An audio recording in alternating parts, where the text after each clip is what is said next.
నారాయణం. ఈరోజు ఈ వీడియోలో మనం వసంత పంచమి సందర్భంగా సరస్వతీదేవి యొక్క ప్రసిద్ధ పుణ్యక్షేత్రమైన బాసర క్షేత్రం యొక్క మహత్యం స్థల పురాణం గురించి తెలుసుకుందాం. జ్ఞానప్రదాత అయిన సరస్వతీదేవి మాఘమాసం శుద్ధ పంచమి నాడు ఆవిర్భవించిందని పురాణాల ద్వారా తెలుస్తోంది. అందుచేత మాఘమాస శుద్ధ పంచమి నాడు శ్రీ పంచమిగాను వసంత పంచమిగాను జరుపుకుంటారు. ఈరోజు సరస్వతీదేవిని పూజించడం వల్ల విద్యాప్రాప్తి జ్ఞానప్రాప్తి కలుగుతుందని ప్రతీతి. భారతదేశంలో ఉన్న సరస్వతీదేవి ఆలయాల్లో బాసర జ్ఞాన సరస్వతి ఆలయం చాలా ముఖ్యమైనది. ఈ క్షేత్రం అతి పురాతనమైంది.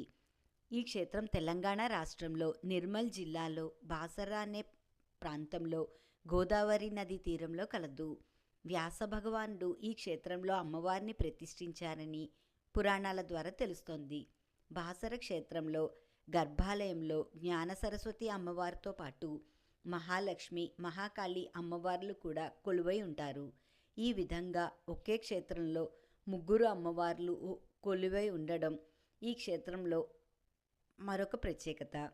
బాసర జ్ఞాన సరస్వతి ఆలయంలో దత్తాత్రేయ మందిరము, కాళీమాత మందిరము, వ్యాస మహర్షి మందిరంతో పాటు వ్యాసుడు తపస్సు చేసుకున్న గుహ కూడా మనం చూడవచ్చు. ఈ క్షేత్రంలో చిన్నారులకు అక్షరాభ్యాసం చేయడం వల్ల విద్యాప్రాప్తి కలుగుతుందని కూడా భక్తుల నమ్మకం.